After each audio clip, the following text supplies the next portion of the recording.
এখন রান্না করে নেবো আলু দিয়ে চিকেনের পাতলা ঝোল। তার জন্য ওভেনে কড়াই বসিয়ে দিয়ে দিচ্ছি খুব অল্প পরিমাণে তেল। আজকে কিন্তু অল্প পরিমাণে তেল দিয়ে রান্না করবো চিকেনটা। তেলটা গরম হয়ে গেছে, তেলের মধ্যে দিয়ে দিচ্ছি কিছুটা গোটা জিরে ফোড়ন। একটু ফোড়নটা ভালোভাবে ভাজা হয়ে গেলে এর মধ্যে দিয়ে দেবো আমি হলুদ গুঁড়ো 1/2 চামচ মতো।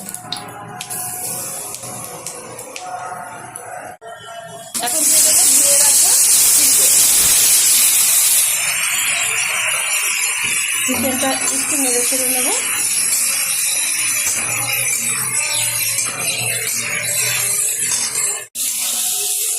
একটু হাই আছে 2 মিনিট মতো চিকেনটা কিন্তু আমি তেলের সাথে নাড়াচাড়া করে নিয়েছি। এখন দিয়ে দেবো এর মধ্যে টুকরো করে রাখা আলু, দিয়ে দিচ্ছি পরিমাণ মতো লবণ। যতটা কি ঝোল রাখবো সেই অনুযায়ী কিন্তু লবণটা ব্যবহার করলাম। এবং ভালোভাবে নেড়ে চেড়ে আবারও প্রায় 5 মিনিট মতো আমি হাই আছে রান্না করে নেব।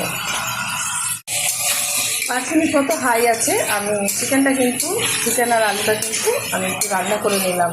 আর এই চিকেন থেকে কিন্তু জল ছাড়া শুরু হয়ে গেছে। যত সিদ্ধ হবে ততই কিন্তু চিকেন থেকে জল ছাড়া শুরু হয়ে যায়। এখন দেখো এখানে বাটা মশলা, এখানে আদা পেঁয়াজ রসুন জিরে লঙ্কা একসাথে শিলনোড়ায় বেটে নিয়েছি। দিয়ে দিচ্ছি টুকরো করে রাখা একটা টমেটো। এবার খুব ভালোভাবে আমি কষিয়ে নেবো প্রায় 8 থেকে 10 মিনিট মতো। যত সুন্দরভাবে কিন্তু মশলা কষানো হবে ততই কিন্তু চিকেনটা টেস্টি হবে। যে কোনো জিনিসই মশলা কষানোর উপরেই কিন্তু টেস্ট আসে জিনিসের।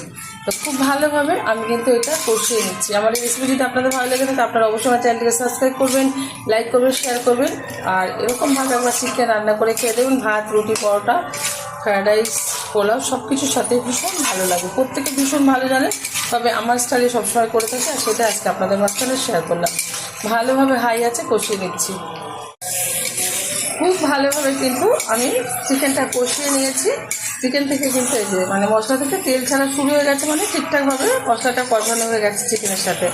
এখন দিয়ে দেবো খুব অল্প পরিমাণে জল। আমি যেহেতু বেশি ঝোল রাখবো না সেই কারণে খুব অল্প পরিমাণে কিন্তু জলটা ব্যবহার করছি। একটু নাড়িয়ে দিচ্ছি।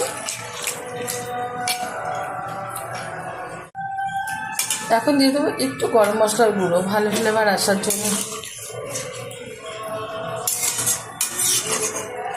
মিডিয়াম আছে ঢেকে রান্না করে নেব 15 মিনিট।